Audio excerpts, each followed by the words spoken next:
deixar, tem um pra deixar pedaço do recadinho, eu deixar a mensagem. Ah, é? Pô, deixa. Não era? Não era isso? Deixei a caneta. Ah, Tinha essa coisa do fim do ano, o Eu caderno, queria- pegava o caderno com cultura de colégio, do colégio de estado. Verdade. De guardar as É coisas. muita Tem liberdade. um desse, eu acho. Vamos lá? Pode ir. Quer falar? Não, quero falar também, mas pode ser as pessoas. Essas pessoas que nunca falam alguma coisa, porque sempre eu falo. É, eu assim, não entendi, Rogério, não vou falar. A Lívia fala muito, vai falar. É isso mesmo, é uma boa ideia. Mas também não é obrigado. Né? Não. Perguntas, dúvidas, foi muito loucura. Então, posso, Rogério? Eu ia fazendo. Obrigada. Olha, Silvio, eu fiquei pensando muito assim no que você está, nem tanto só do que você disse, mas da forma que você disse. E estou vendo muitas conversas, vou usar uma palavra que eu gosto, identificações com coisas que a gente tem feito, não só no som, mas eu tenho feito com a Valéria e tal, mas eu acho que eu queria só comentar um pouco isso, o quanto a biografia, quando você fala a partir de si,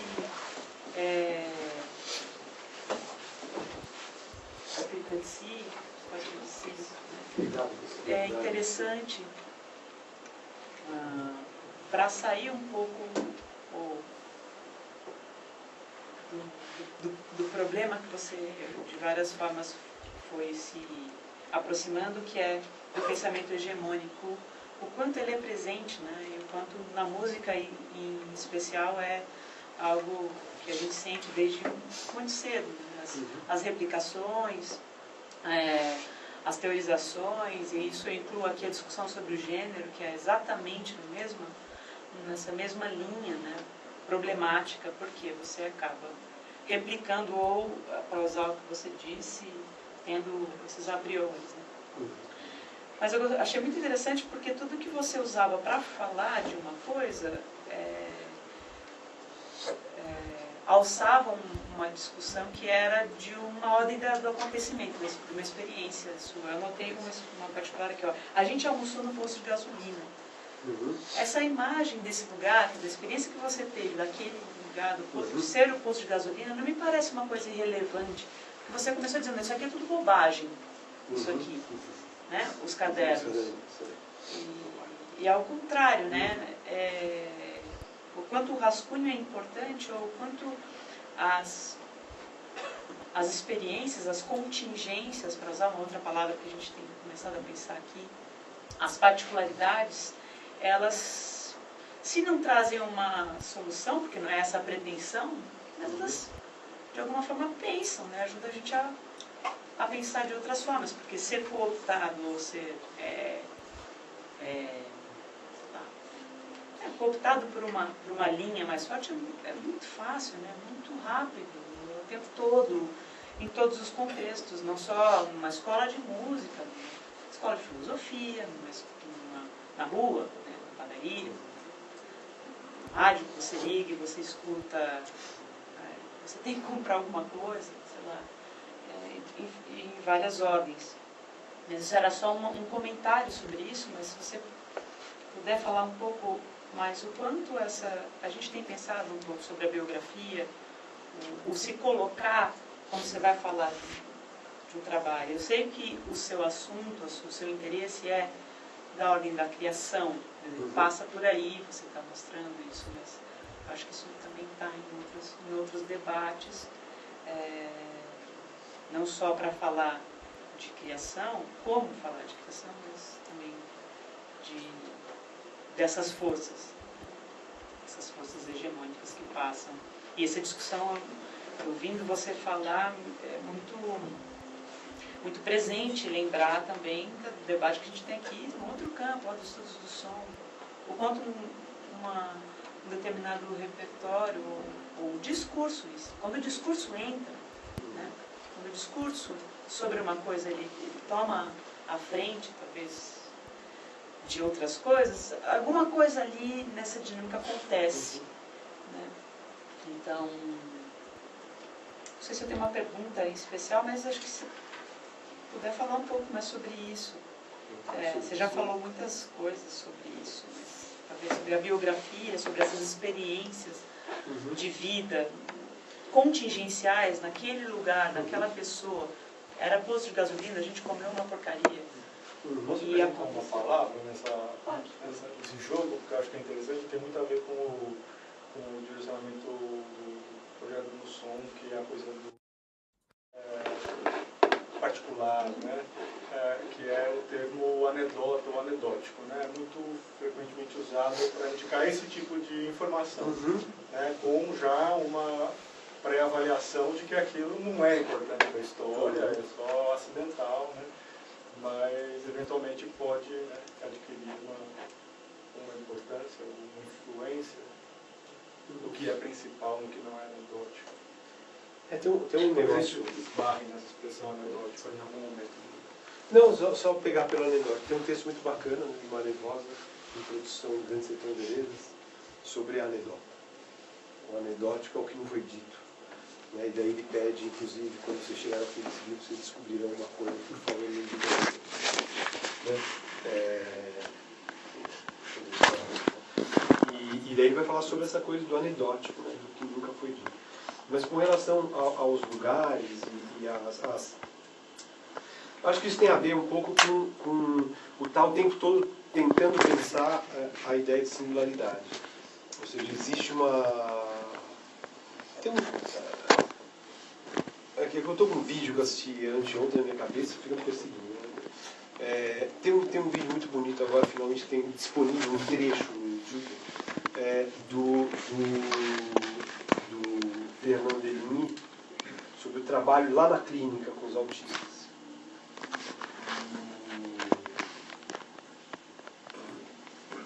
E é muito interessante, né? Eles começaram a pegar aquelas crianças, as crianças já iam, as famílias queriam jogar fora, não tinham como jogar fora, porque daí tem os direitos humanos, enfiavam em clínicas.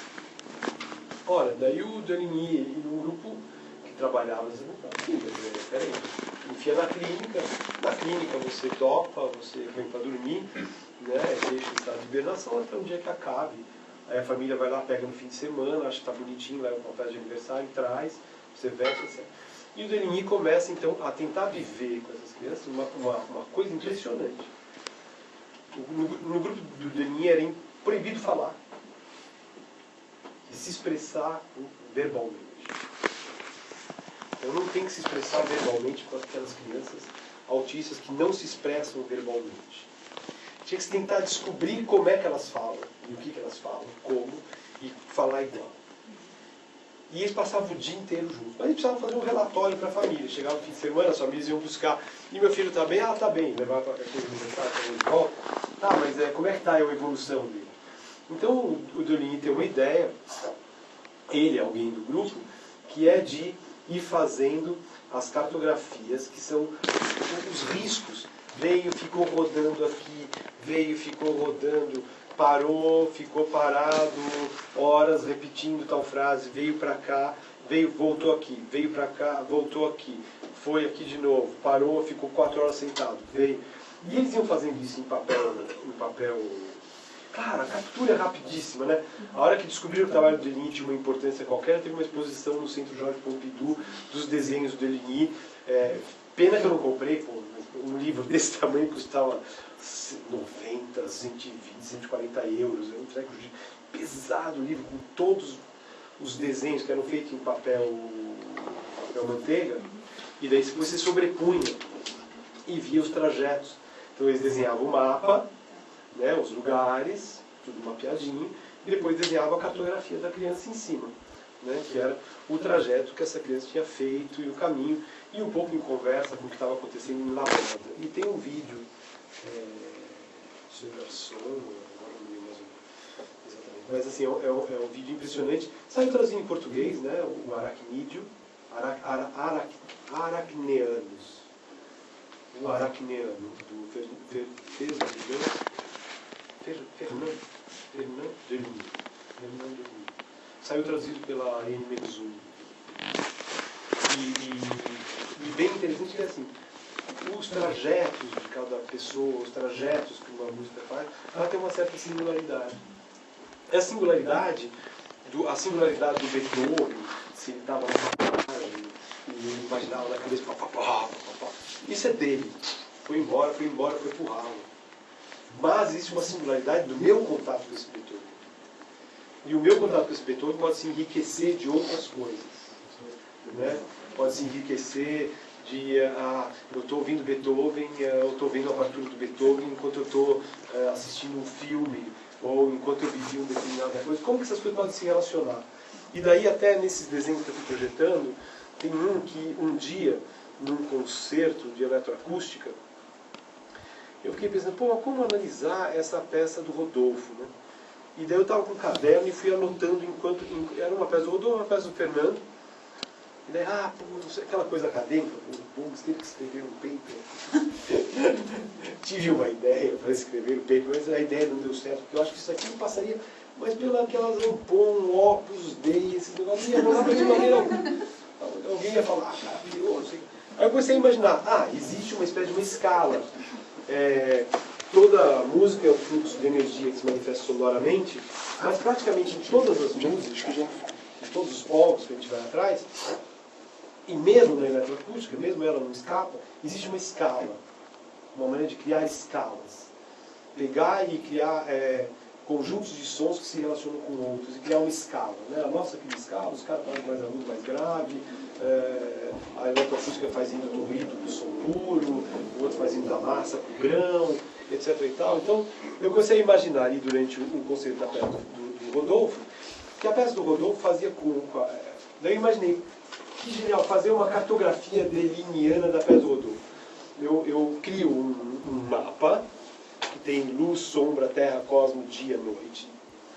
Coloco o papel vegetal, o papel manteiga em cima disso, ponho a peça do Rodolfo para tocar e fico. Vim para cá. Agora estou aqui. Já. E depois eu tento dizer que tipo de sons que tem ali. Que tipo de sons estariam relacionados a isso? E daí comecei a pensar, os agudos e os sons tilintantes tem uma questão da metáfora luminosa, os sons esparsos que não se relacionam com as estrelas, fica cósmico, as referencialidades culturais e as coisas mais contínuas seria a terra, os sons graves e longos, a sombra, cricrilos, as coisas que o Rodolfo tem no Dinitos bastante, a questão da noite e o dia com harmônicos luminosos, etc. Aí comecei a ficar pensando isso aqui. E na peça do Fernando, eu não lembro que peças eram, porque eu tem Ciclos Ceifados e Iazeta. Né? Você era o nome da sua própria peça. Aí eu imaginava que existia momentos de fissão polifônica, momentos de fusão homofônica, que estaria oposto aqui, associações horizontais, associações verticais, que tipo de associações teria ali, e como que eu poderia fazer uma carta desse jogo de associações, que aconteceria uma, duas vezes, talvez diferentes, e que eu poderia até escrever um artigo falando, olha, a primeira vez o resultado foi esse, a segunda também foi esse. Comecei a pensar um pouquinho por aí. Tinha a ver com essa questão de pensar o singular agora, não aquele singular pessoal, depois de gasolina, Minas, Bahia, etc. E tal, mas aquele pessoal que não, aquele singular que não é pessoal, aquele singular que talvez possa se tornar coletivo. Isso é um negócio difícil, que é, o cara pega e escreve uma autobiografia, como por exemplo o livro do Desassossego. O livro do Desassossego é uma grande autobiografia, porque usa pedaços de carta que ele escreve com Mário Sacarneiro, usa de tudo ali no meio, né? Anotações dele para ele mesmo. Né? E depois ele vai lá e coloca o nome Bernardo Soares. Ok. Ele pega um negócio totalmente pessoal, individual, e torna coletivo.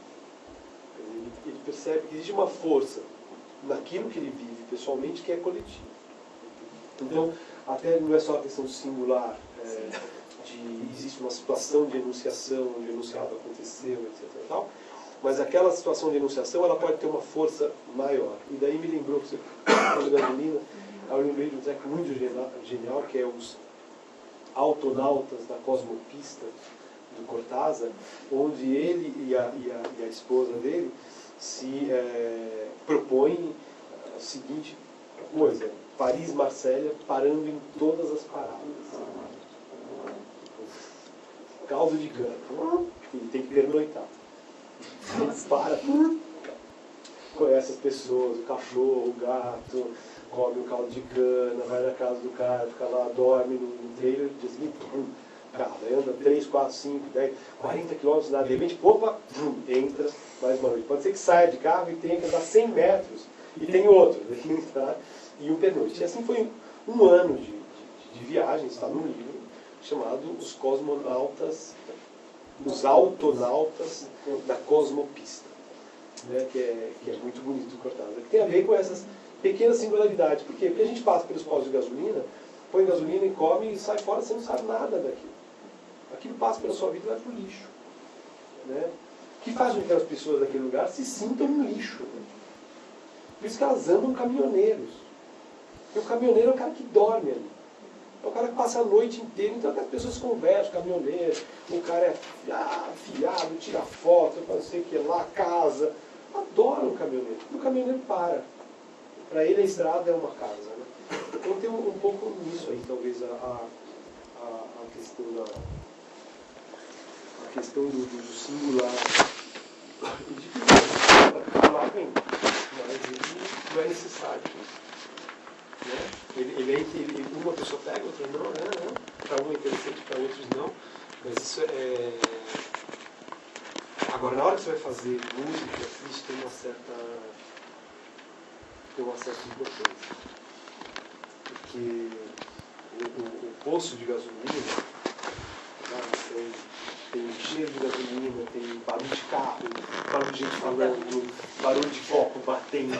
Tem toda uma ecologia sonora ali específica. E essa ecologia daquele lugar, ela facilmente se transforma em material de música. Né? Sobretudo se eu estou compondo. Né? Quer dizer, eu posso, deixa eu pegar... Então, eu me lembro quando eu escrevi uma peça uma vez para coro, sobre coisa de procissão, etc. Uma coisa que era interessante para mim na procissão não era só as pessoas cantando, mas o barulho do pé das pessoas arrastando. Uma espécie de silêncio que existe entre um ruído grave e um agudíssimo. Né?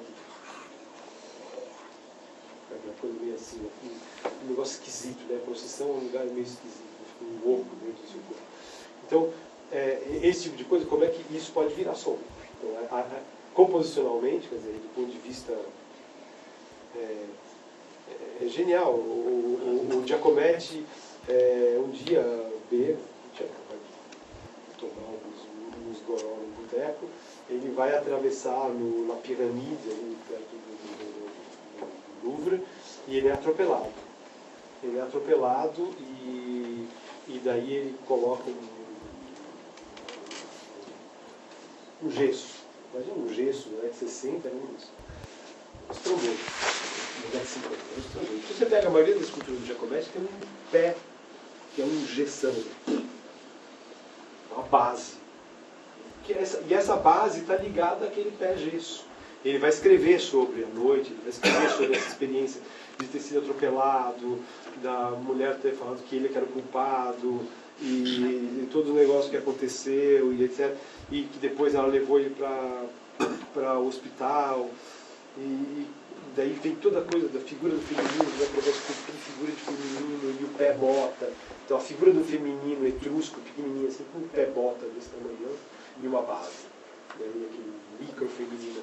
Isso tudo tem a ver com uma experiência hiper, mega pessoal. Giacometti, o primeiro grande texto surrealista dele é esse de um senhor milionário, nobreza, já de nobreza, escreve uma carta dizendo: eu estou muito doente e vou fazer minha última viagem, eu preciso de um acompanhante. um velho, a pessoa anda com ele, fica com ele. Ok, ele entra no trem e o senhor morre. No primeiro trecho de viagem. Morre. Morre conversando com o Giacometti. E daí essa impressão para ele é gigantesca. Dessa coisa que estava viva e não está mais, e não teve o lugar onde acabava e começava. Tudo isso vai. O lugar onde acaba e começa, aonde que o que era definido virou indefinido. Tudo isso para ele acaba levando as culturas definido que é indefinido. Quanto mais eu me aproximo, mais eu perco o detalhe. Quanto mais eu afasto, mais eu começo a ver o detalhe, mas existe um ponto que se eu me afastar muito, a coisa desaparece. Então tudo isso que ele começa a elaborar na cabeça dele no período surrealista dele, né, tem a ver com... Agora nas artes plásticas isso é muito presente. Isso é muito presente para todo mundo. Na música é que se agora essa coisa do nada passa por aquela partitura, a não ser a estrutura, né, e a linguagem.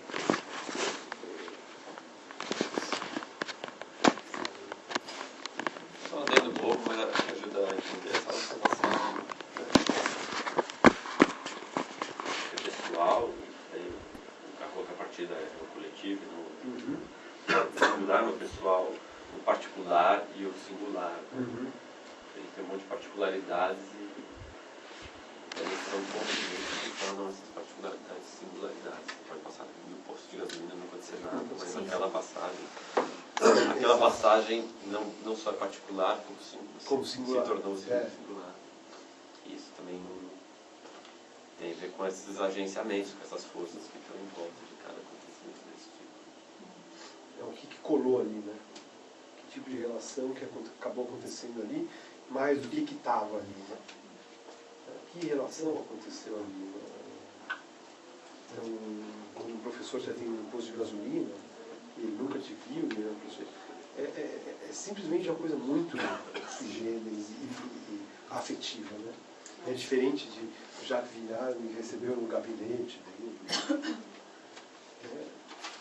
Aí fica aquela relação de gabinete, meio diversas relações de gabinete horrorosas. O cara fica do outro lado. E outros você esqueceu. Pois é, e às vezes o cara fala tudo que está dentro da ordem, da obrigação que ele tem que falar, porque ele está no gabinete. Já no posto de gasolina tem uma coisa de posto de gasolina, né? Conversas de liquidificador. Deixa eu ver se eu consigo formular uma pergunta aqui para tentar. A respeito disso que você falou do... eu não vou me focalizar, de que a composição é um fluxo de... Você pode repetir? Manifestação sonora de um fluxo de energia. Esperando uma ressonância no outro. Esperando uma ressonância que se completa lá no outro. Né? Sim. Quando lá no outro esse fluxo de energia se transforma em som, né? Lá para ele. Né? Que pode ser para mim também. Pode ser eu só tocando sozinho. Então, essa questão que coloca essas relações dentro desse âmbito do singular, do particular, mas em relação com um coletivo ou com coletivos bem diferenciados, etc., coloca uma questão que para mim sempre foi um pouco incômoda, que é a questão do julgamento. A questão porque sempre me parece que alguma coisa ressoa e outras não ressoam. Para mim, o meu corpo ressoou algumas coisas, enquanto o Paulo outros pontos, né? E aí, às vezes, se estabelecem discursos hegemônicos dessas ressonâncias, que às vezes se tornam teorias até. Aí né? se tornam teorias. Então, eu sempre me preocupo em tentar escapar, mas a gente tem dificuldade de escapar, porque é como falar da improvisação livre, que é o livre, mas de repente também vira um discurso hegemônico, porque, bom, tudo isso é perigoso. Né? Como você pensa essa questão do... Eu concordo completamente, quer dizer, o compositor, o criador, sei lá, ele está captando essas energias, né? E aí coloca isso. E essas energias, isso que você criou, tem ressonância em pessoas. Nessas e naquelas não. Mas aí surgem os discursos, os embates, os embates estéticos. É muito difícil de escapar deles. Porque eles não são só estéticos, eles são políticos. Pode deixar. Eles são políticos também. São éticos, são políticos. Então, como que você pensa isso? Como é que a gente evita, ou você acha que não deve se evitar esses discursos de julgamento, esses discursos de embate estético. Você fala, isso aqui é uma merda, porque eu não gostei, porque eu não resolvo pessoalmente. Mas às vezes a gente quer teorizar e explicar. Que você falou do Paulo Zubrin. Explica aí por que a Xuxa não é tão boa quanto. Eu acho que não é mesmo. Paulo Gato, entendeu? Entendeu? Como é que surge isso? Então, mas eu acho que tem uma coisa aí, eu acho que tem isso aí, né? Sim, eu acho que tem algumas coisas que podem ajudar. E existem lugares e lugares. Por exemplo, se eu estou com a minha mãe lá, ela vai no concerto, né? E daí acaba o concerto, ela fala, ai que bonito sua peça, não sei o que lá, ai, obrigado, me deu um beijo. Eu me lembro de uma coisa muito impressionante, que foi a missa de sétimo dia do Adhemar. Na missa de sétimo dia do Adhemar, me veio uma frase... O Adhemar, ninguém sabe quem é, só eu e você. O Adhemar era o maestro da banda de uma cidadezinha de 6 mil habitantes, chamada Pratos, que a gente era muito amigo. E na missa de sétimo dia do Adhemar, então eu estava tocando a orquestra, e me veio uma frase na cabeça, que era o menino da trompa, chegando para o maestro que estava regendo, que era o Ademarzinho Filho, e falando, viu maestro, dessa vez eu entrei naquela nota. Só que ele entrou em qualquer lugar. Dentro, conforme a partitura, ele tocou em qualquer lugar. Porque era um desencontro. E eu assim, ouvindo aquele negócio, aquele desencontro, triste pra caramba, ouvindo aquele desencontro. E daí você estava abraçado com a Zoé, né, na hora.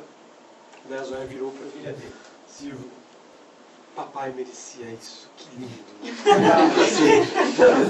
E a minha cabeça estava num balão falando assim, nossa, mas tá tudo errado. A cabeça dela, da Lúcia, estava falando, nossa, que lindo, maravilhoso. Então assim, aquele fluxo tinha uma força nelas que estava tendo em mim também, só que daí eu, intelectual, já estava tentando criar uma segunda camada que pensava sobre aquilo, estava já podando um pouco, também para não sentir a tristeza, né? Você começa a colocar, deixa eu colocar uns caras aqui no meio do caminho para não sentir muito isso aqui, né? Porque está forte demais. Depois eu me lembro que eu e meu irmão, a gente voltando de carro no meio da noite, eu parei no meio do mato, velho, olha pra mim, porra, fala com a gente, filha da puta. E o boi, quase morria. Gelei totalmente. Sabe, essas experiências, elas entram visceralmente e você fica com aquele teco marcado para sempre.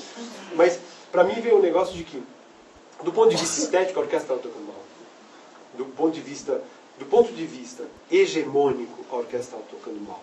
Do ponto de vista afetivo, ela estava fazendo o que ela tinha que fazer. Então, assim, essa é uma situação.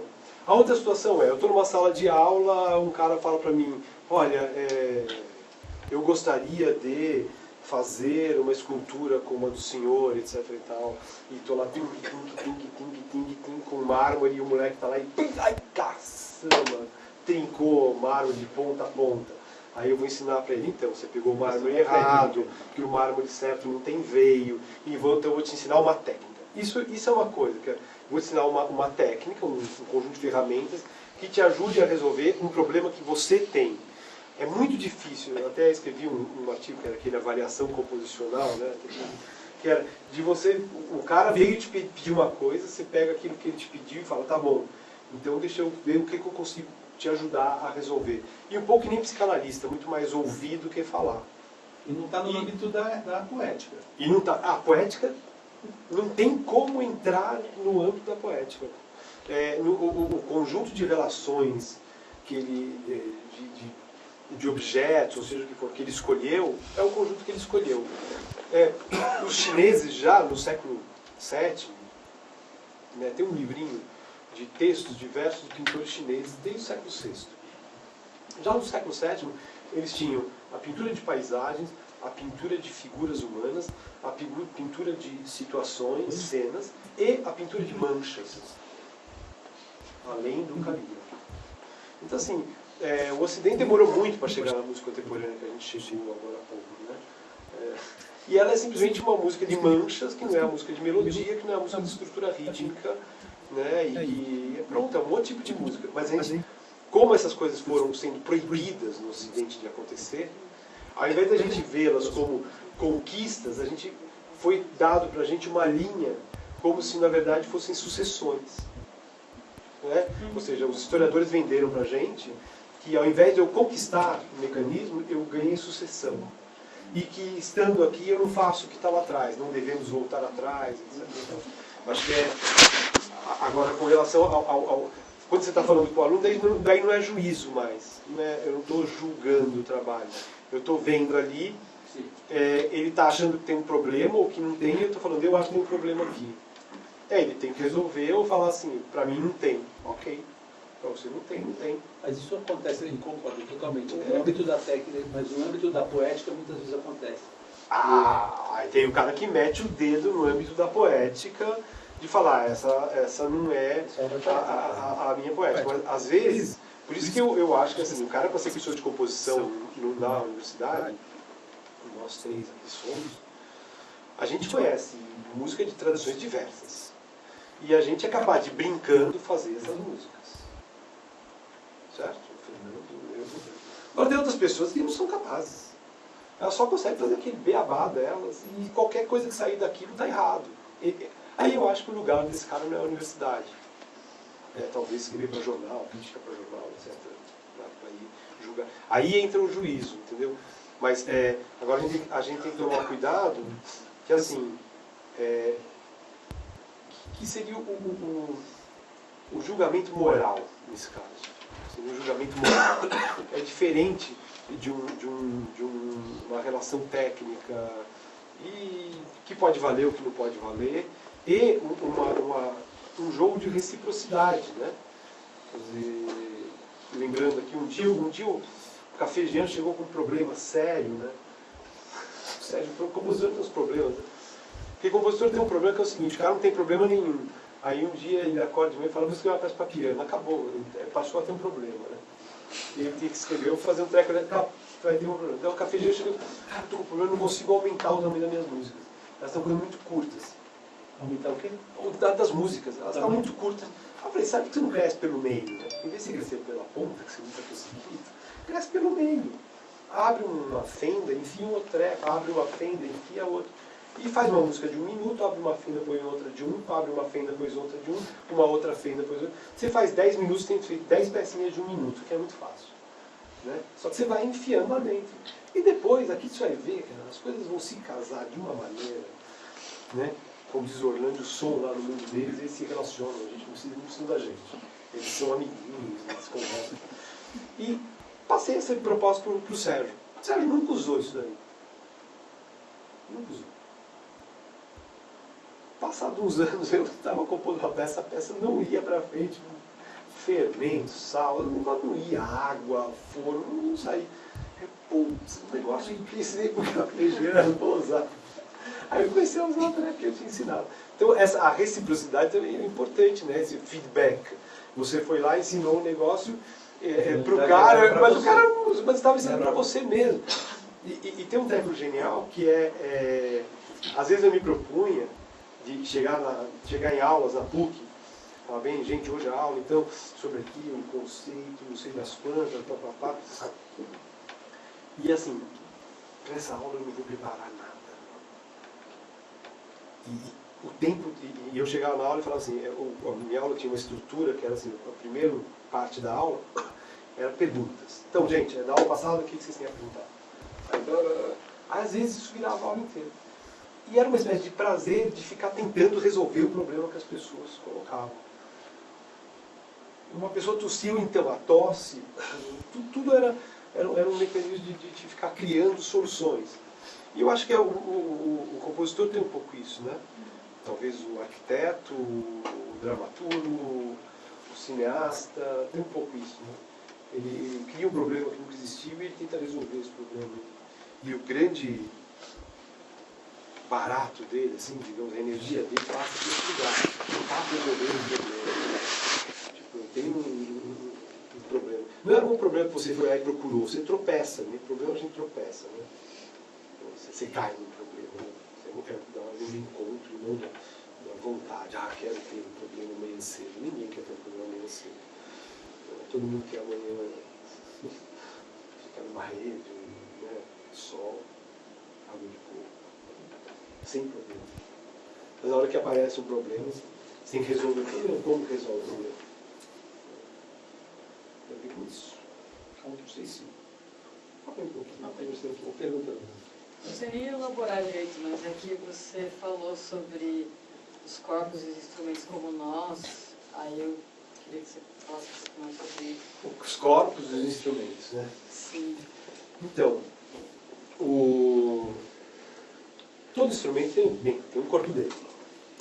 Né? A primeira coisa que você vai ter é uma relação entre corpos.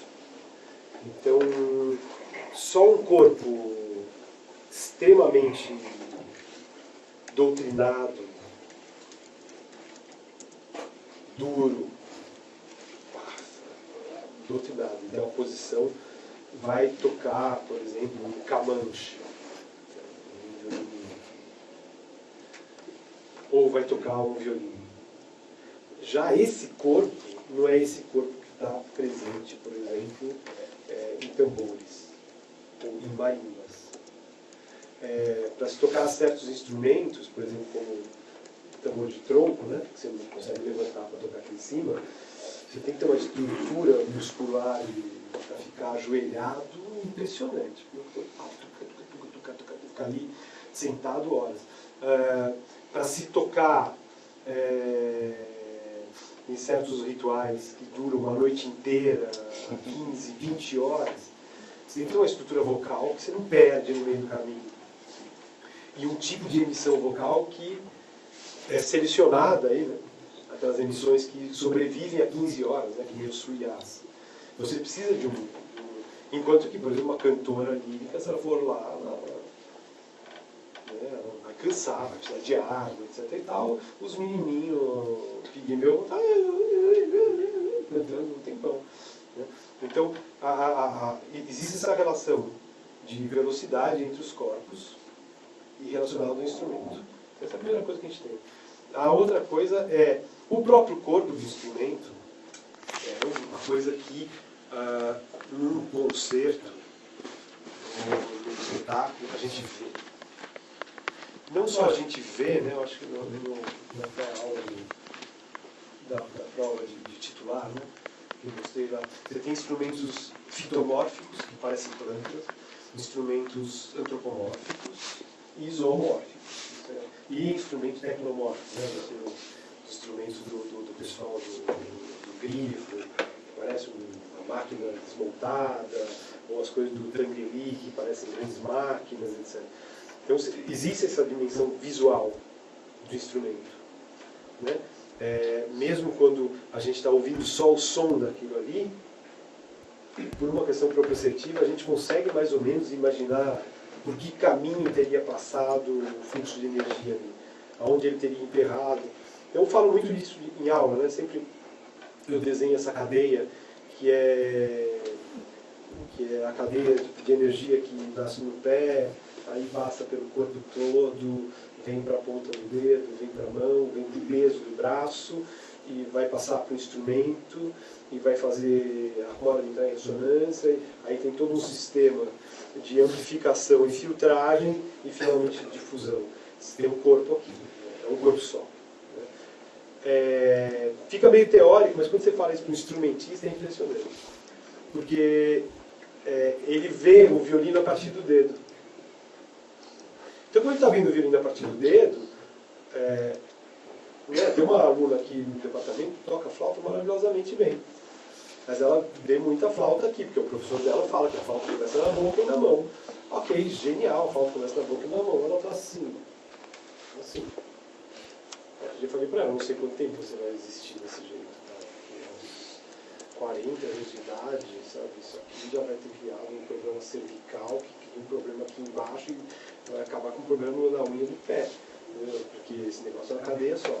Então, quando você começa a entender que é uma cadeia só, a situação é bem diferente. Você começa a usar pesos, você começa a aliviar a coisa. Então, é interessante quando você começa a pensar a música de uma maneira um pouco mais holística e com as singularidades todas presentes. Daí a pessoa fala, mas eu tenho um problema de visão, e esse problema aqui. Aí você começa a ver essas coisinhas, essa cadeia de energia fica outra. Né? Do outro ponto, que é o de assistir e ver, tem esse negócio, instrumentos com cabeça de bichos, né? Os instrumentos de esmetaque. E um concerto de coisa de esmetaque, um show, fechar o olho, pô, que bobagem, aquele treco é genial, parece uma árvore que está cantando, com um barulho para tudo quanto é canto, né? Quero estar lá também, né? Meu corpo quer sair para ir lá, né? Então tem um pouco isso. Numa orquestra sinfônica, esses trecos são extremamente atrativos, né? Visualmente. A percussão é um lugar que o nosso olho vai, né? Então, já, como apaziguar tudo isso? E falar que a música é só estrutura. Né? Se todo mundo de preto, com uma cara de preto, de cara de como é que chama? Coveiro, e coloca tudo aqueles coveiros, aquela roupa preta em cima, uma gravata borboleta mal passado, roupa tá fedida pra cima, de gala, então aquele ponto de garçom ali, mal-humorado, tocando. Pô, só tem uma saída, fecha o olho e imagina. E falar que genial, os temas se relacionam com isso, com a harmonia do lado menor. Porque o que você está vendo é feio. Né? Não é um julgamento moral, mas existe um jogo funcional nisso daí. Vamos invisibilizar o músico para que o som apenas, não o som, né? Porque o som também vai ficar invisível, para que só a estrutura melódica, harmônica, rítmica exista, quer dizer, quase que nesse sentido que o corpo está presente até você vai analisar. Né? Eu me impressiono muito, eu me lembro de um texto do Palambini, os homens de preto, americano. E aqueles caras todos vestidos de tudo, capuz, de motoqueiro, assim, todos controlando os computadores, você não via nada, eles ficavam fingindo que você não estava vendo, você via sombra, mal feito, você via o cara andar, etc. e tal. Né? Com foco em cima dos computadores, que é quase uma propaganda da Apple, bem gigante. Né? Então eu ficava aquele negócio sem seres humanos. Né? Aí quando você começa a analisar o corpo, a situação começa a ser outra.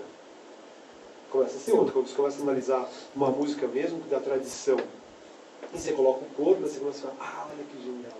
Aqui o cara ficou com prazer de repetir essa brincadeira de dedo. E daí estrutura, tudo isso vai pro ralo. Vai pro ralo, porque eu tenho um gato que tem prazer de pular, é impressionante. É impressionante, cara. É impressionante, já quebrou tudo que está acima. Ele pula, o negócio de salto, ele pula, e lá no ar ele curte dar uma virada e parar e cair. Os outros ficam olhando para ele e ele olha para os outros. Ele vai se exibir. Né? E ele adora pular. Tem um prazer naquele corpo de pular. Um corpo muito grande, um lugar muito quente, tem o prazer de se mexer. Já um corpo num lugar extremamente frio, gelado, vai ficar paradinho. Um cara em Paris tocando no meio da rua, ele vai querer ficar pulando muito, né? Vai economizar o que ele tem de energia. Né? Então tem essa relação. E essa relação visual que a gente acaba tirando fora do som, mas está no som. Não sei se eu respondi no caminho, se era mais ou menos isso. Tem um filme do Fellini que é muito legal aquela parte lá em que os músicos que parecem seus instrumentos falam dos seus instrumentos. A flautista que assim, o tubista que se identifica com a tuba, porque ela é sozinha. Então, é sozinha. Ela me identifica, ela é sozinha, só tem ela na orquestra. Eu também sou sozinha. Essas relações disparam coisas interessantes, né? E disparam ideias interessantes de você brincar, né? É engraçado como, deixa eu fazer mas assim, como o estudo da harmonia, do contraponto, da teoria, elas tiram, né? Eu dou aula dessas coisas, tudo. Elas tiram mesmo o foco do som, do performance, para entrar numa estruturação absolutamente racionalizada e que joga para fora. Bem, pode ser útil, não estou falando que é inútil, mas... Não, ela é útil porque a gente precisa aprender coisas da... A gente não, os músicos, né? porque os pintores eles começam estudando, brincando com degradê de cor, e eles começam na Bauhaus e conseguem fazer Setunda, Leda Catunda, Marzagão, entendeu? Não precisa ir lá esculpir na academia do Museu Isso é bom etc. até, mas em música nem esculpir. Mas em música a gente vai direto, a gente fica tentando refazer o passado, né? E um dia, politicamente, aí é a questão política, assim, um dia, politicamente, foi necessário a música ser anotada no papel com uma harmonia de estrutura extremamente elaborada, pautada em números. Isso era um código divino, né? Um código de um déspota colocado por Deus, que ele tinha aquele gênio que fazia para ele, e aquele gênio representava Não tem corpo, todo... né? Hã? Não tem corpo. Não tem corpo, porque afinal de contas ele é o rei sol, né? Que corpo ele tem? Ele é sol, ele brilha. Certo? Então os músicos, e aí ele ficava engajados, não queria fazer o trabalho para ele. Né? Mas você tem uma relação de poder com isso muito forte, né? A harmonia nasce num momento de poder muito forte, né? O contraponto. Inclusive, as grandes teorias de Fuchs, né? Fuchs é quando contrapontou e Schoenberg quando pararam de usar aquela harmonia. Né? Um negócio de teoria quase puro, abstrato. Outro dia eu estava lendo um texto que falava, eu não consigo mais pensar sobre o pensamento abstrato, a estética, o transcendental, Nietzsche mesmo. E aonde isso está levando? E ele não sabia aonde levaria 40 anos depois. Mas é aquele mesmo pensamento que leva para aquilo ali. O que acontece em 1940 é o resultado da República de Weimar, né, que tenta ser uma república goetheana, com todos os preceitos de Goethe, viver a arte, mas aquela arte. Né? Mas vamos por aí.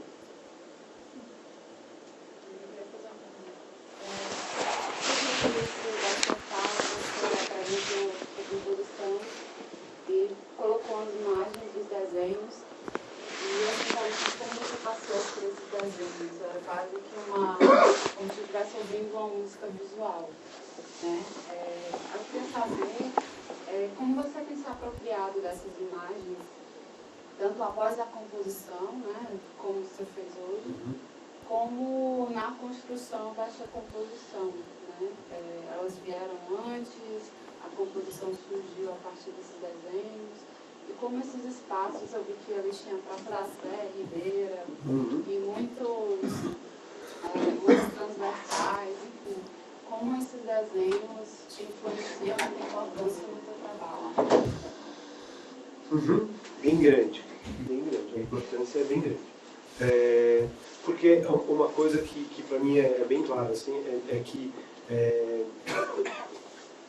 comer música não me alimenta. Essa é a primeira coisa. Então, comer música ocidental não me alimenta. Não me diz nada. Absolutamente nada. Não me alimenta. Eu gosto de Stravinsky, Bach. Né? E ouço música de Valdes, que todo mundo diz que é ruim, mas eu adoro. Mas não me alimenta, assim, eu não consigo tirar nada dali. O que eu tiro dali é aquilo que eu já tenho, que eu aprendi. Como aquilo é a música do passado, eu aprendi nas aulas de teorias, nas aulas de história. O que acaba alimentando, eu fui aprendendo, é o desenho. É o desenhar, pintar, passear, essas coisas me alimentam. A filosofia, a poesia, essas coisas trazem elementos para pensar a música. Então, hora ou outra eu faço uma relação, sei lá, por exemplo, essa do perfil de Salvador, né? Que é um perfil que não dá para você ver, né? E se você for até onde dá para você ver, que é em Itaparica, você não vai ver, porque já vai estar longe demais. Se você for no elevador Lacerda, você não vai ver, porque você não vê o elevador, você não vê o morro. Então é um negócio que é inventado, né? Uma visão que é inventada, assim, tipo, ficava andando, passava a tarde inteira, tem um barranco em cima do Solar do União, tem um barranco com uma igrejinha. Às vezes saía da ensaio da orquestra, ia pra lá, ficava a tarde inteira ali, olhando aquele fim de mundo ali, e pá, vendo os caras fazendo caça, pesca predatória, jogando bomba, no rio, no mar, assim. Né? E aquelas coisas, eu percebi que ele tinha uma linha e tinha umas igrejinhas. Aí eu usei, por exemplo, essa ideia para comprar uma peça. Essa aí eu usei. Que genial. Posso ter uma música que é uma linha com os trecos cortantes. Uma relação bem simples. Mas nos cadernitos, os cadernos, vocês estão. Um está aqui, tem um outro. Está aqui, está aqui. Tem um deles que tem tem um desenho no verbo, não vou achar aqui agora, assim, mas tá naquele aí. Tem um desenho que é a mesma coisa, é como fazer o bolo crescer. O bolo não está crescendo, né? De repente você tropeça num negócio e fala, achei um jeito de fazer o bolo crescer. Deixa eu fazer o bolo crescer. Né? Porque isso é uma coisa que eu me coloquei enquanto compositor, porque eu componho com quem improvisa, né? Escrevo com a direita. Né? Eu faço um plano geral. E daí um dia eu estava em Tiradentes, vocês não vão ver que está longe daí, vocês vão ver só o borrão, mas você passou isso. E daí eu olhei um púlpito, assim, tinha um desenho que tinha uma falsa simetria. Tinha uma simetria, mas não era simétrica, tinha uma pecinha a mais de um lado. Né?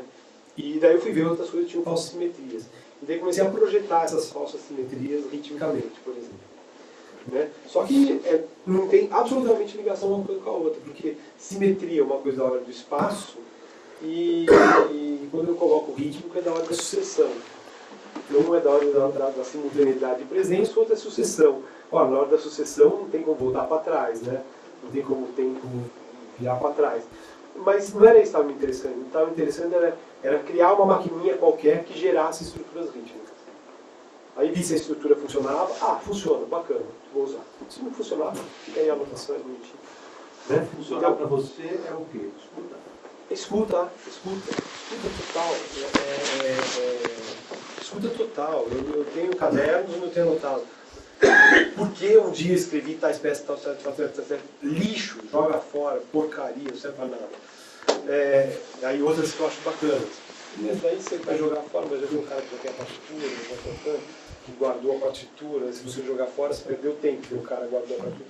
Então, foi um aluno nosso, foi meu orientando, jogou a tese dele, vou jogar a tese no lixo, jogou, fez incêndio, pediu para todo mundo que ele tinha dado a tese, foi isso, não adianta, ele tinha doado umas 10 bibliotecas.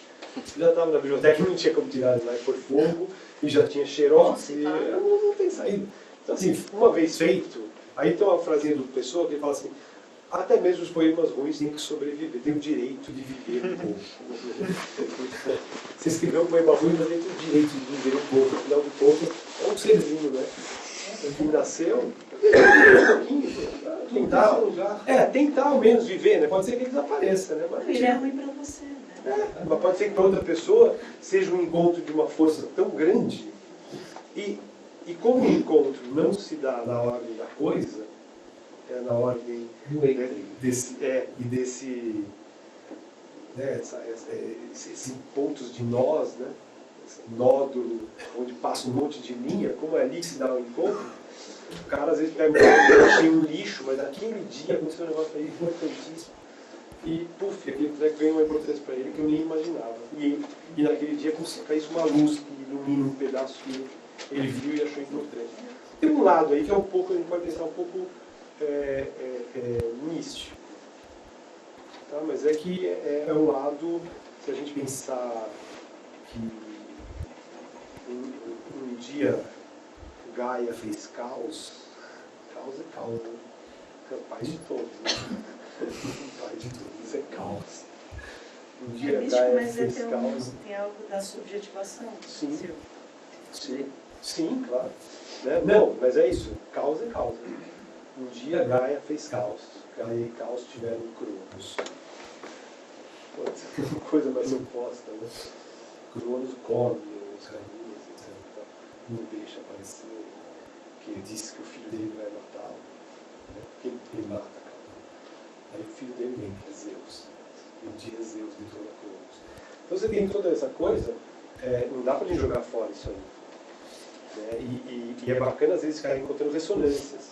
Ah, olha que legal, tem um mito, não sei o que, na África do Sul que é igual a esse, tem um outro na China que é parecido, tem um treco que acontece entre os inuís ali no Canadá que é parecido. É por aí. Agora, existe a relação, se a gente intelectualizar, tem toda a parte da multimodalidade da percepção.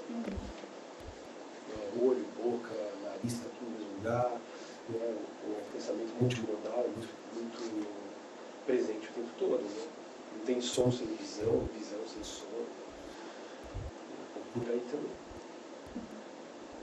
As relações elas acontecem porque está acontecendo no mesmo momento. Agora, claro, né?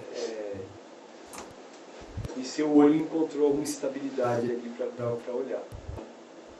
Se fosse uma coisa que o olho ficasse um pouco. Aí o olho vai olhar outra coisa. Salva a tela, por exemplo, uma hora você cansa, né? Você vai olhar outra coisa. Então talvez ali o olho tenha sido atraído por alguma razão. Eu acredito muito nisso, de que a relação musical do que toca com o público é uma relação de modulação de frequência, ou modulação de amplitude. Todo mundo é esse pulso, né? Aí tem um pulso, e as coisas se modulam. Né? Ou seja, move, uma coisa move outro corpo, um corpo move outro corpo, se a gente pensar. Né? E daí move o seu olho, pode mover de uma maneira agradável ou desagradável. Eu me lembro, a mãe das minhas filhas, a Ana, ela tem muito essa coisa de... Ela odiava músicas agudas. Aí nessas épocas eu fazia muitas músicas graves. Que a música, ela incomodava, irritava, não aguentava ouvir a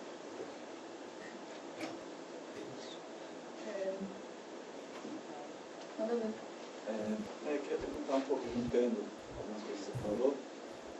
Principalmente na última fala, te alimenta na música, juntando com o anterior, pensando nesses coveiros da música, né, como é que você pensa a performance, assim, uma questão de você performance, como que a música é tocada, se não quer tocar dançando, os solistas? Total. Pra mim, total. Primeiro que assim, desde as experiências, minhas primeiras experiências sempre foram com colegas.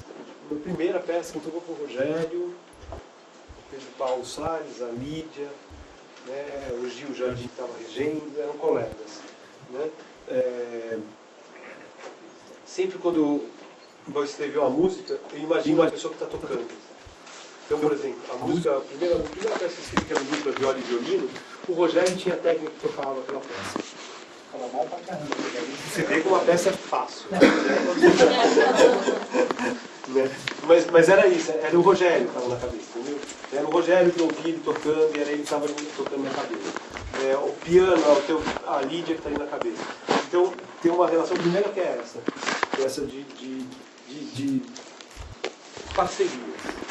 Escrevi vez ou outra por uma questão mesmo escolar mesmo, de não, eu preciso escrever uma peça para orquestra. Vai ser sempre, vai ter uma peça para orquestra. E aí você começa a pensar um pouco mais abstrato, que é essa extemporânea. Mas geralmente quando eu estou escrevendo eu já tenho quem vai tocar. Mesmo que quem vai tocar não toque nunca. Mas já tem quem vai tocar. Então essa é a primeira coisa. No palco, é estratégia, você ir lá e ver a sua peça tocada por orquestra. Realmente, meros, black, então é muito chato, você fechar o olho, etc. E tal, né? Embora essa seja a roupa mais habitual dos músicos, também por uma facilidade. Né? Os músicos se vestem de preto por uma facilidade. Como para tocar em orquestra, tem que estar com aquela roupa de preto, então eu toco aquela roupa, aquela é a roupa de fazer concerto, vai falar que lava a roupa uma vez por mês, é um uniforme, né? É igual de milico, eu ponho aquele negócio e vou, e não preciso pensar, que roupa eu vou pôr cá para tocar hoje? Não preciso pensar, cata o smoking, enfia nas costas, te chamaram assim para uma festa de aniversário, desculpa, você está com nojo, gravata borboleta, tem um pouco essa coisa do uniforme. Mas a minha relação com o músico é muito E de uns 10, 15 anos pra cá, muito de troca. Escrevo, mando, lê, volta. Escrevo de novo, vai. O cara toca, não gostei. Mudo umas coisas, mando de volta. Aí o cara fala, olha, mas isso aqui não funciona, volta pra cá, risca e arruma. Então tem uma participação muito grande. Devia ser tudo co-assinado. Muitas coisas poderiam ter co-assinatura. Então, a relação com a performance é essa. Agora, eu acho genial quando acontece coisa que nem a Valéria fez, por exemplo, ou que nem a gente fez lá na disciplina, os músicos do espaço, espacializados, etc. Mas aí acaba a minha força. A minha energia não vai até. Acaba, tem que dar aula, tem que fazer o projeto, tem que ir na comissão, juntar, imaginar o espaço, imaginar os músicos, imaginar não sei o que lá. Aí eu não pode ter dor de cabeça.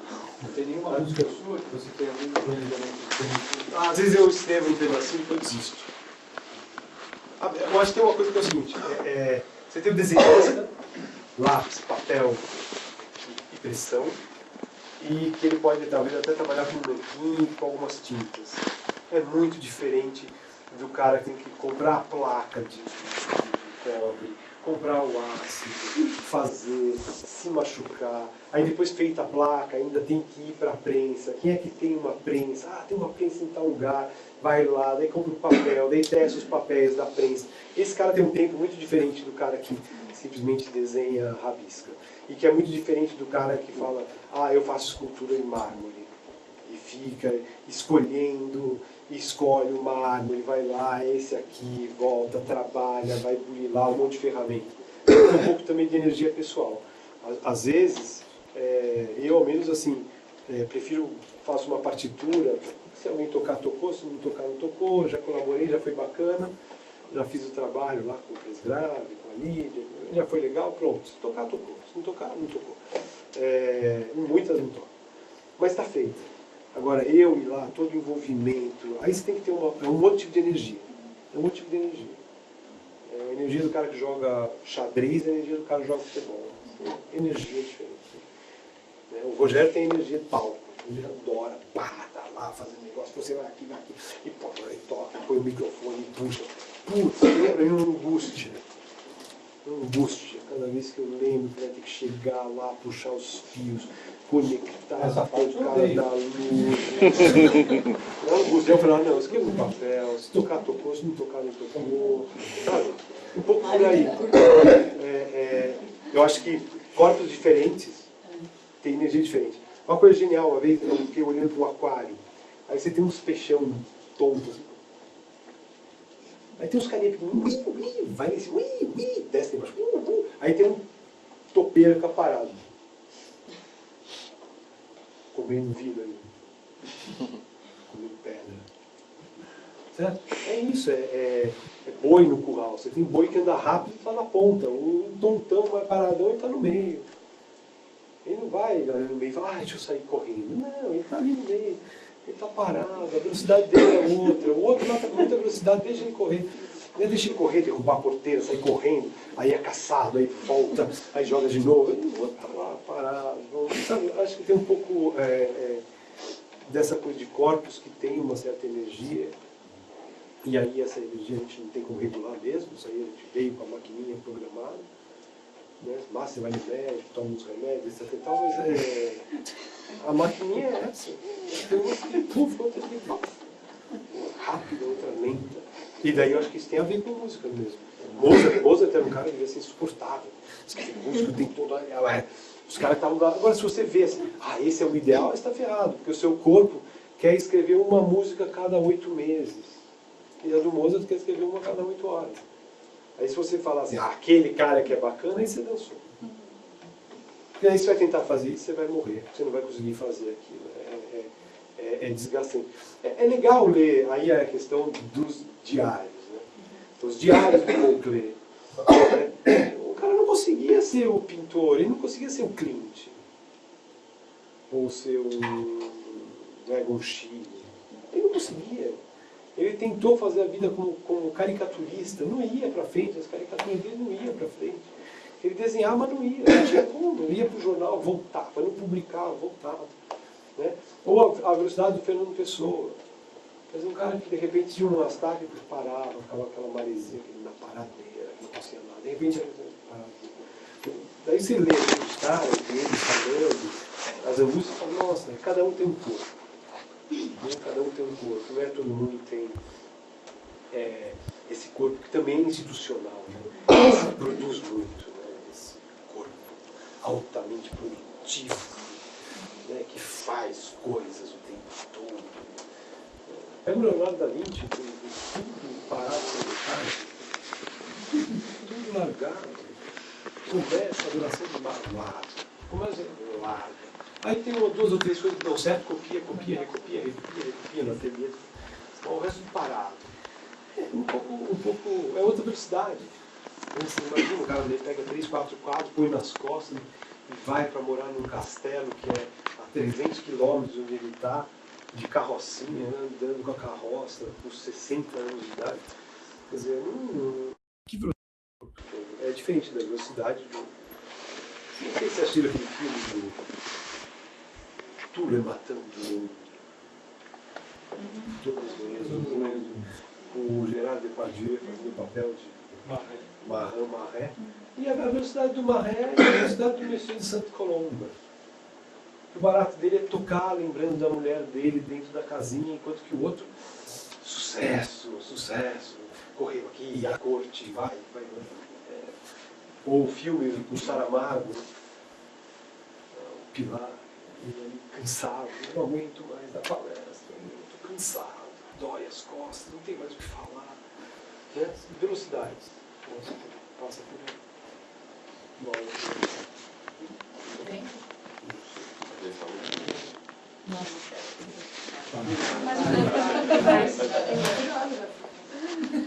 Você dá Assim. a gente, Para mim não tem problema.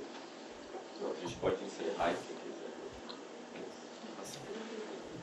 Eu ia pedir para você a gente conversar um pouco sobre a questão da análise, porque acho que vários trabalhos aqui no som passam pela análise de alguma maneira, né? Que é criar algum comentário sobre o trabalho, seja o seu trabalho, o trabalho do professor. E na sua fala você manifestou a sua dificuldade, por exemplo, nessa área do musical analysis.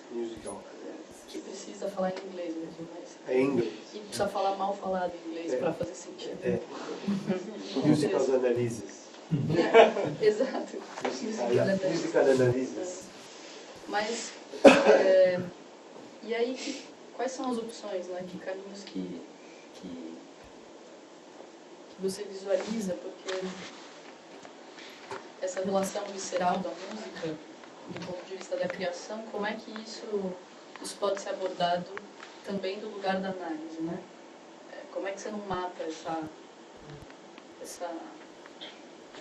corpo, né, tão forte dentro de um trabalho de análise? Então, eu estava lembrando aqui daquele seu texto lá do... Não lembro o título, mas é tipo...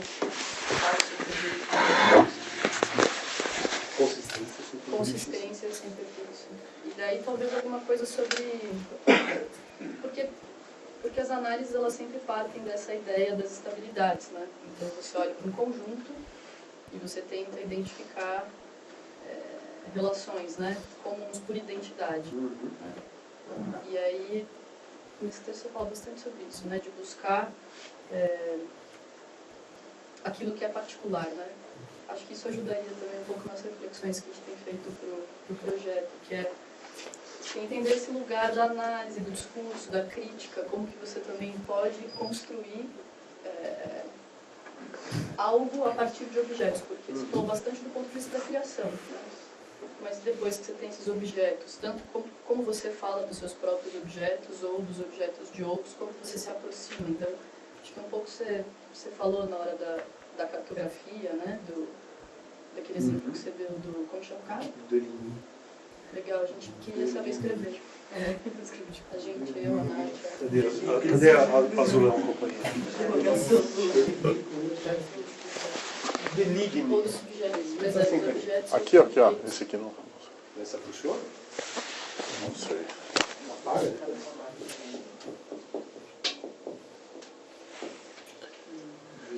Esse é o problema das análises mortas, né? Como sair desse lugar da análise morta? Isso. Né? Buscar uma análise visceral. O que é isso? Como que é isso? Eu posso fazer uma adendo a essa pergunta, se você quiser misturar, Uhum. que ela é exatamente essa pergunta, mas aí voltando para o programa que a gente tem aqui, o projeto, as particularidades, se você também passa por uma biografia tão particular que é seu, como é que, será que é um problema também, uma questão de comunicação? Como é que você fala com o outro, o autista? Como é que você Sim. fala? Como é que você volta, né? Pensando em termos de pesquisa, acho que só juntar o que a Val falou com, que acho que faz parte da reflexão próxima. É um tema que eu tenho trabalhado bastante, Eu né? sei. Escrevi o Análise e Invenção, né? Um artigo, e apresentei uma palestra lá no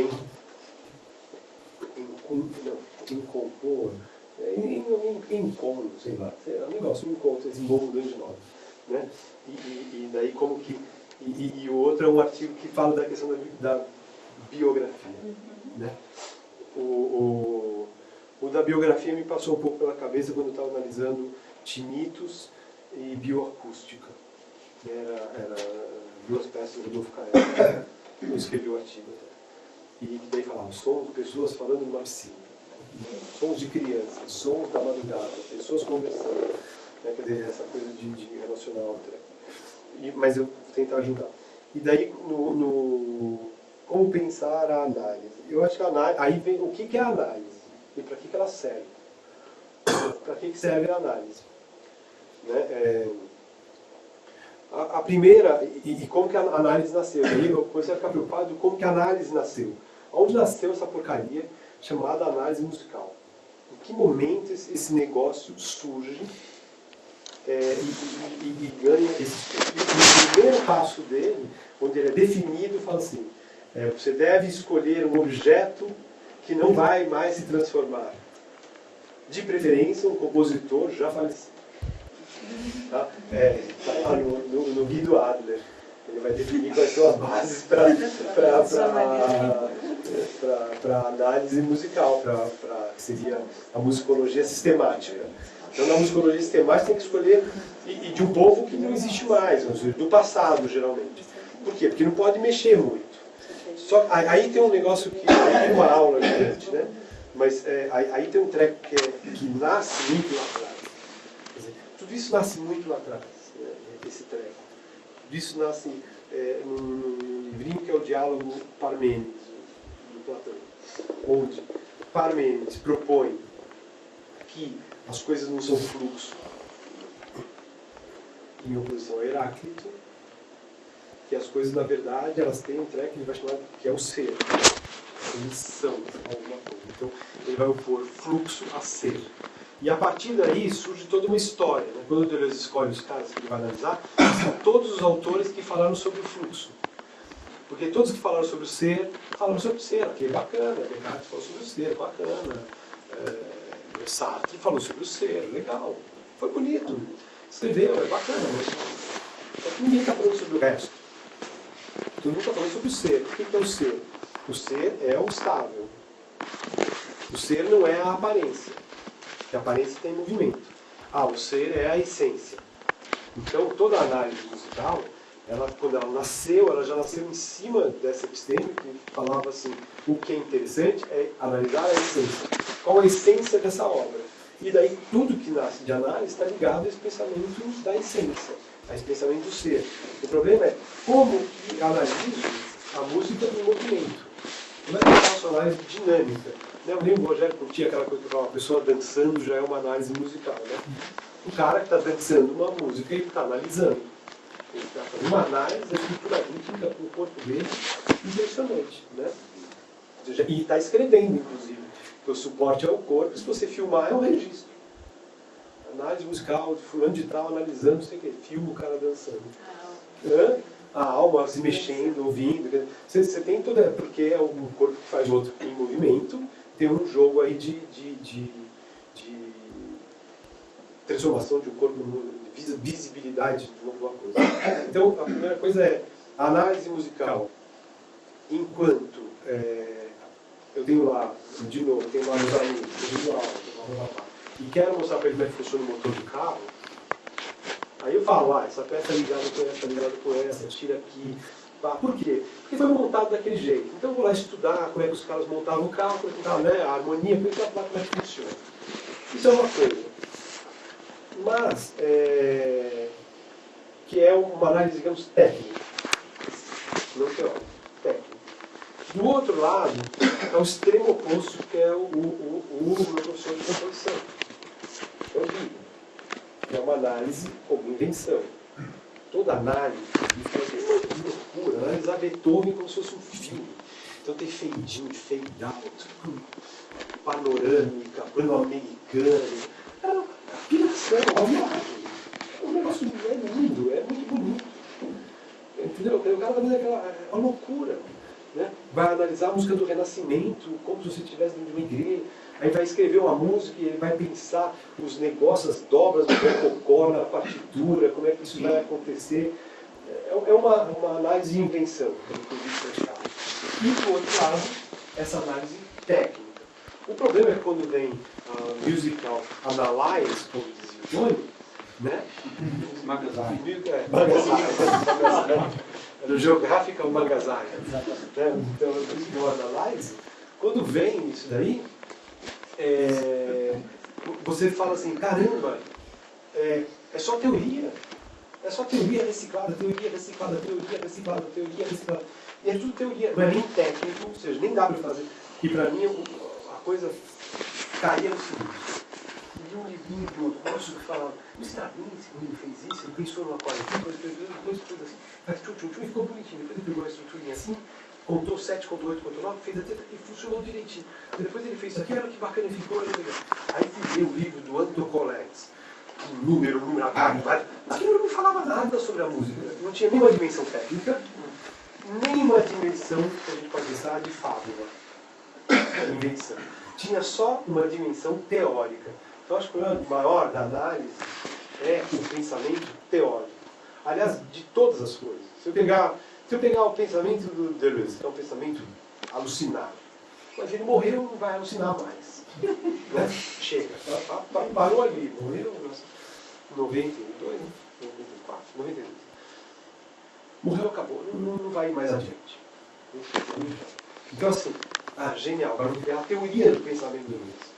O rizoma é isto, vice de rizoma é isto. Só que o cara criou uma arapuca, em lugar nenhum ele fala X coisa é X coisa.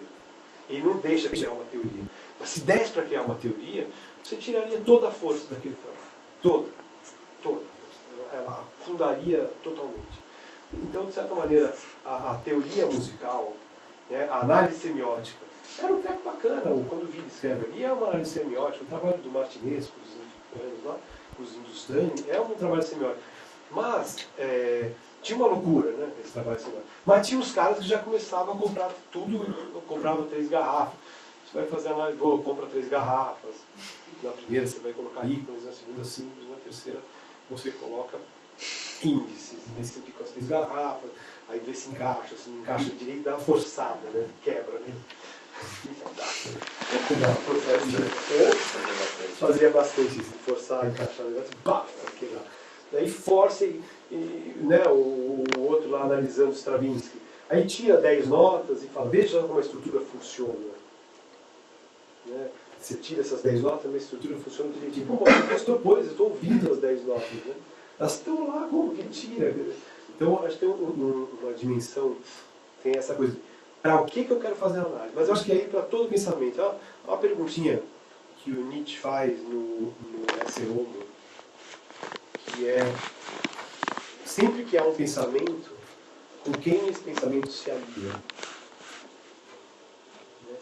Quais são os aliados desse pensamento? Não o que vai sair dele, mas com quem ele se alia. com quem se alia a análise picturesca? Tem um lado interessante que é formalização para implementação computacional. Isso é genial. Pergunta, isso é totalmente nietzscheana, né? Pergunta aquela ideia a quem serve. Porque é isso, toda ideia que você for, todo pensamento, com quem ele se alia, quem são os aliados dele. Então você vai encontrar num determinado momento uma força de criação, mesmo na análise musical norte-americana. Mas depois vem o momento de captura.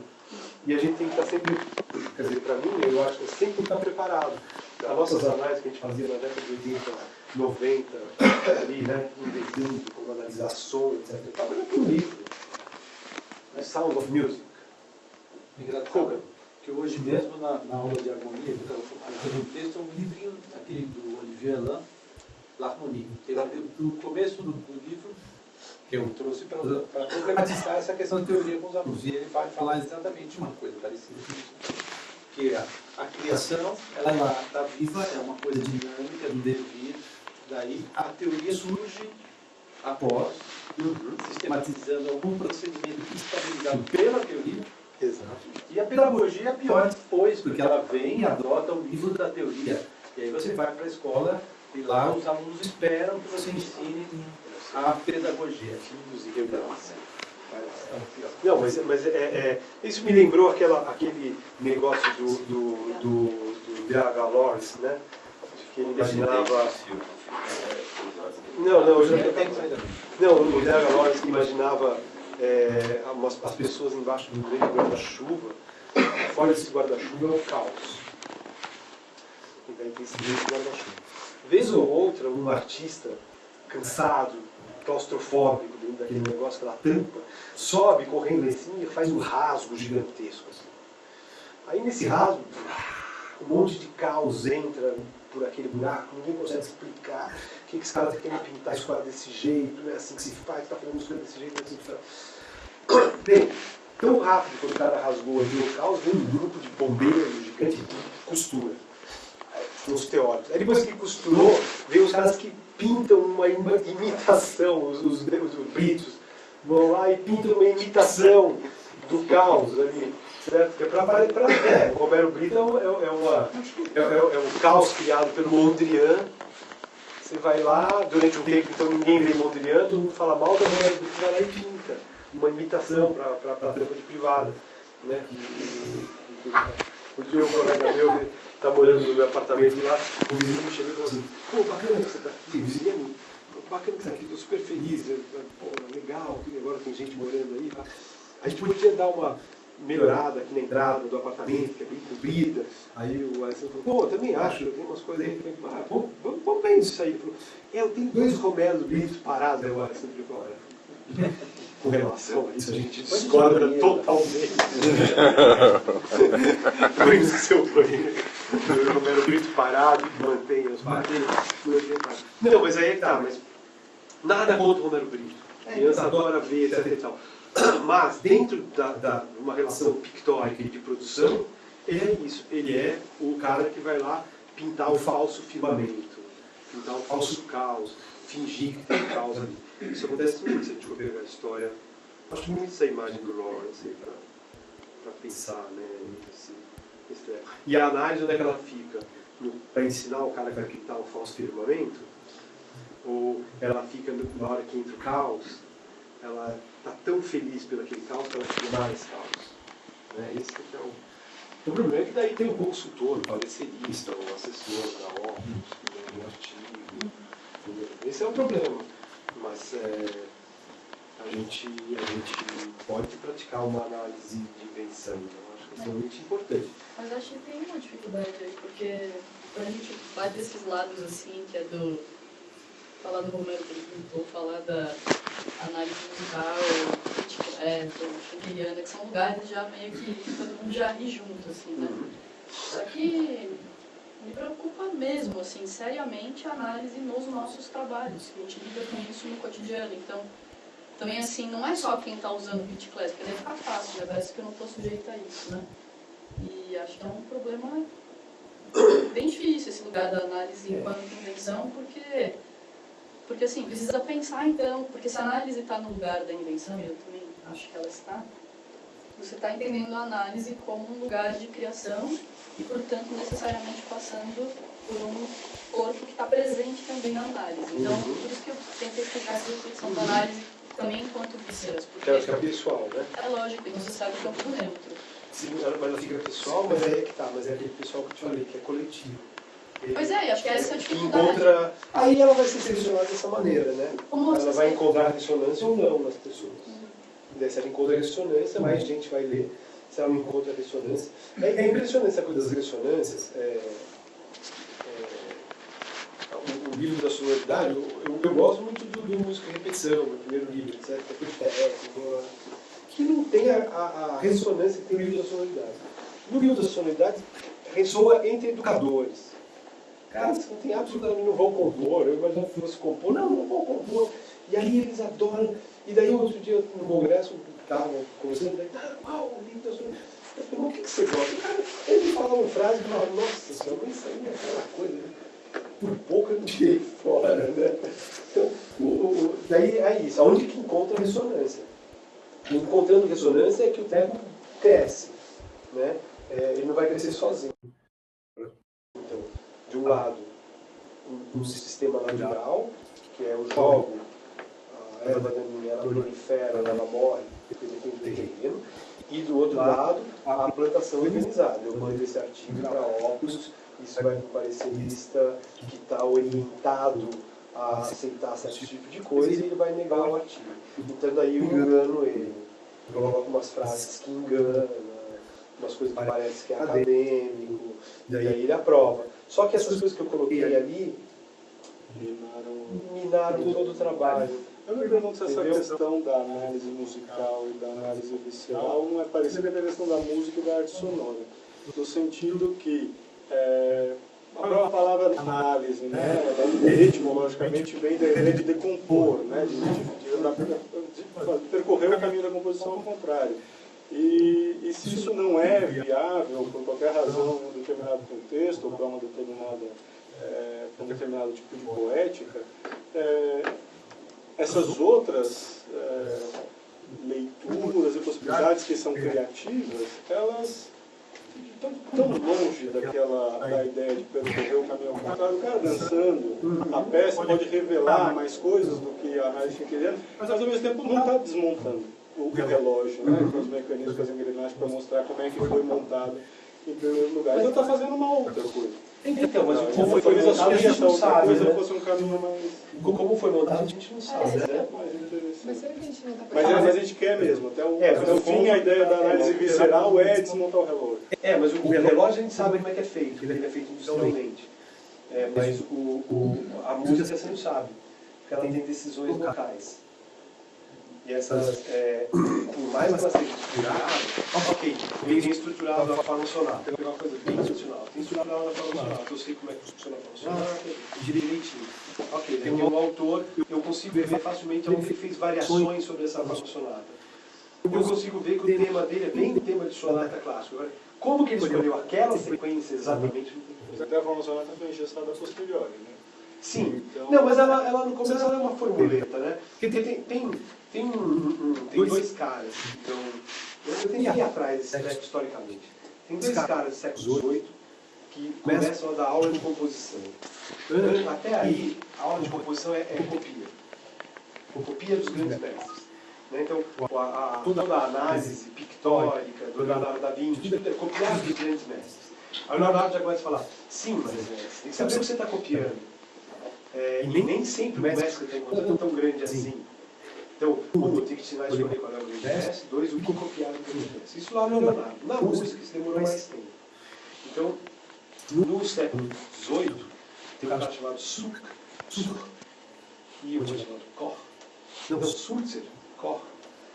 Os dois propõem dois textos diferentes, mas muito parecidos, sobre como se compõe, para dar aula de composição. Por quê? Porque a nova burguesia que vinha vindo não estava mais compondo da maneira que vinha vindo da nobreza, que era grandes mestres, gênios, meninos que se manifestavam desde pequenininho.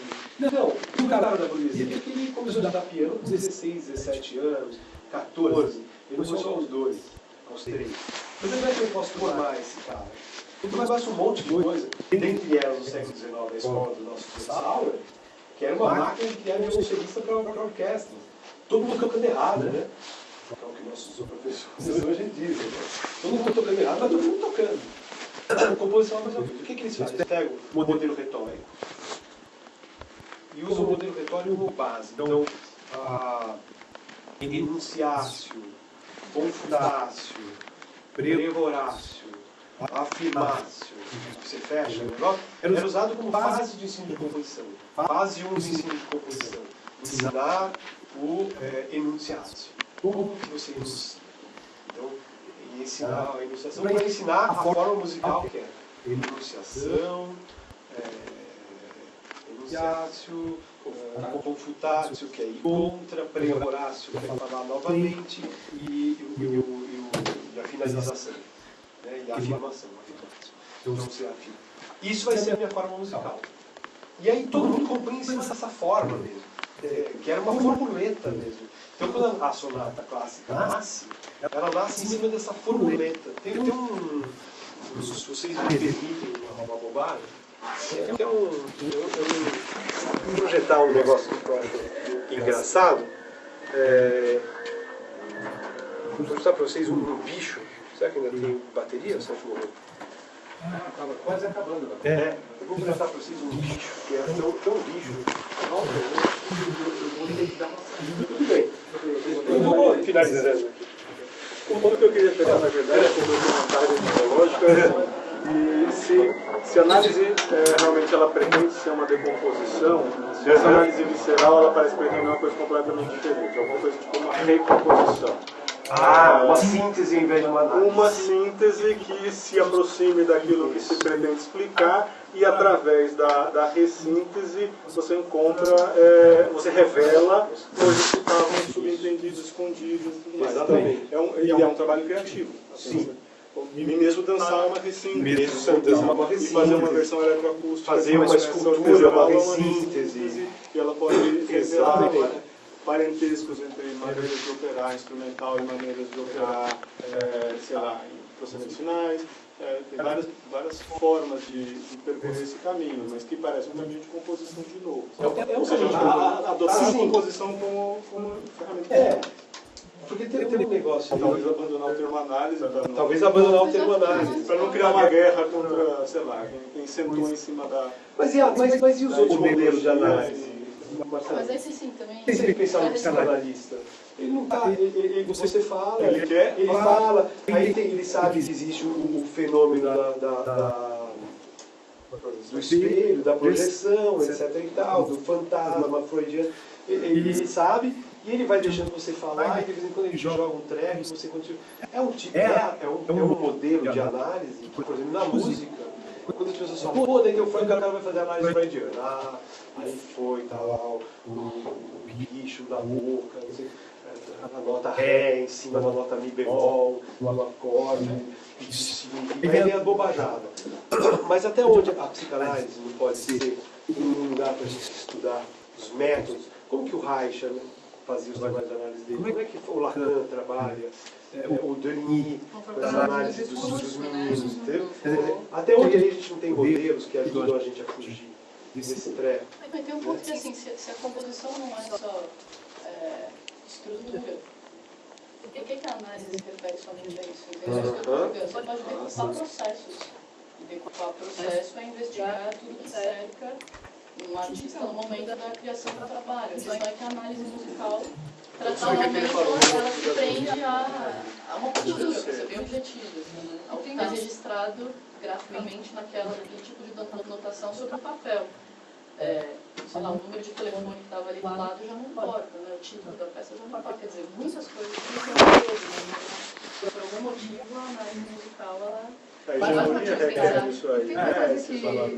E aí colocar isso em questão, acho que é central. Uma observação que eu estou pensando desde o início das falas, é que a gente coloca muito o pessoal, talvez o biográfico, do lado da subjetividade daquela racionalidade, né? Talvez essa parte da análise, que de repente é a análise do discurso, a análise do psicanalista, ela esteja ligada com a objetividade extrema Mas é uma objetividade que não é no mundo de verdade, ela é do mundo de sentido. Sim. Então, assim, a gente parte do princípio de que o que é buscar uma análise está relacionado com um mundo objetivo, necessariamente porque você faz questões. Sim, mas... Por quê? Porque aquilo que realmente está entre a sentença, o que o júri está julgando, e toda a situação é uma extrema objetividade que você está percebendo das relações, não daquilo. Mas então, são subjetividades. como que as coisas se relacionam, elas poderiam estar relacionadas e o cara pode ter imaginado como colocou. O que relações é imaginar. Aqui eu trouxe um treco aqui. Isso aqui é a planta original, a Franz, desenhada por Jean-Pierre Turpin, a partir das descrições do Goethe. Né? E era uma coisa maluca, que o Goethe, cada vez que alguém ia viajar, ele pedia que encontrassem para ele a planta original que ele precisava. Né? Ele precisava da planta original, que tem aqui a semente, etc. E tal. Aí eu peguei a planta original e deitei a planta original. É a coisa da falsa sonata. Exatamente. E daí você tem a semente de contração, onde está o tema. Aí as dualidades, que é onde o tema desenvolve, vem o segundo tema. Aí a síntese dos opostos, que é todo momento que você tem do centro da sonata. Aí a fase tradicional, que é plim, blá, blá, blá, marcha harmônica em quintas, herdadas do barroco, para finalmente a integração dos opostos e a clareza, que é a volta do tema, e finalmente a semente de contração de novo, para você fechar a sua peça e poder nascer uma. Esse modelo, quer dizer, que o cara desenha, seguindo isso que o Goethe desenha, anota do lado do Metamorfose das Plantas, ele foi um modelo que Beethoven leu. E daí ele seguia essa forminha. E ficava criando variações pequenas em volta dessa forminha, como se fosse um modelo mágico de criar o belo. Entendeu? Como uma sessão áurea. E daí a análise musical ela começa a surgir para provar se aquela música é boa ou não. Nos primeiros momentos dela, ela serve à legitimação de uma música. Essa música é válida, legítima, porque ela segue a forma de Goethe. E daí acontece um negócio muito engraçado, os textos sobre Villa-Lobos no Brasil. Os caras escrevem, Villa-Lobos absurdo, veja só que porcaria, não dominava a forma. Quando o cara, na verdade, estava tentando revolucionar a forma, justamente. Mas a crítica era que ele não domina a forma, é um mau aluno, não sabe seguir a forma. E isso era onde mais pegava. Escreve muito bem para a orquestra, porque vocês não conseguiam dizer nada, que tecnicamente ele tinha. A harmonia dele é muito boa, porque tecnicamente ele tinha, e era uma coisa que ele tinha na mão, mas não é a forma. A forma, que era onde ele estava tentando mudar. Aí o que acontece? Se você vai pelos modelos de legitimação e os modelos de confirmação do que aconteceu, aquele trabalho não tem interesse nenhum.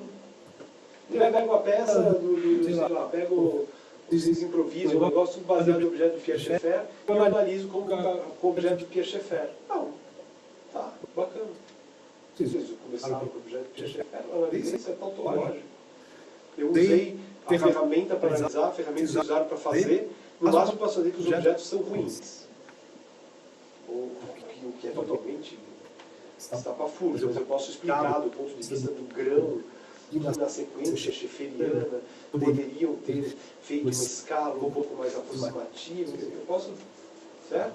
Mas eu posso chegar à conclusão que está maravilhoso, que está super genial. Tá, para que serviu essa análise? Agora, ao mesmo tempo, eu acho que tem uma coisa de não sei, a coisa é bem grande hoje. Você pode pensar que também tem caras que trabalham essa coisa que foi descoberta no Brasil na década de 90, 80, 90, que é a teoria das classes da cultura. É da década de 50, mas é da década de 80.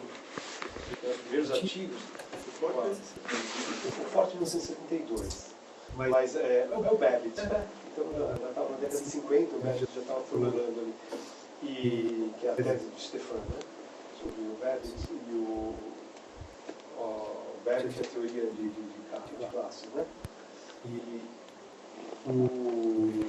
Quando chega na década de 90, descobre no Brasil, aí surge um monte de trabalho sobre. Ora, existe uma política dos trabalhos sobre. Quando o Paulo de Tarso escreve uma tese sobre Villa-Lobos, o Pete Glaser, Sex Theory, ele está falando, eu estou usando a teoria mais up-to-date da moda, corretamente, para analisar o compositor que vocês estavam falando mal. Falem mal agora. Entendeu? Existe uma expressão política. Por que escolher aquele treco que é o mainstream do pensamento para analisar o compositor que todo mundo fala que é ruim, que é o índio de casaca, o bobalhão que estraga as próprias músicas. Quando o outro pega e fala assim, Villa-Lobos errou, daí eu vou lá na palestra e falo assim, mas acontece que aqui quem errou foi você, porque quando ele escreve fortíssimo grave e pianíssimo na vida, ele está usando uma escala de proporção de quebra de 16 dBs a cada nota, e que isso cria uma fusão que, conforme o Bregman, vai gerar uma síntese sonora Eu estou usando o mainstream para afirmar o Villa-Lobos num negócio que um cara está fazendo crítica. Então tem também um jogo político também por trás.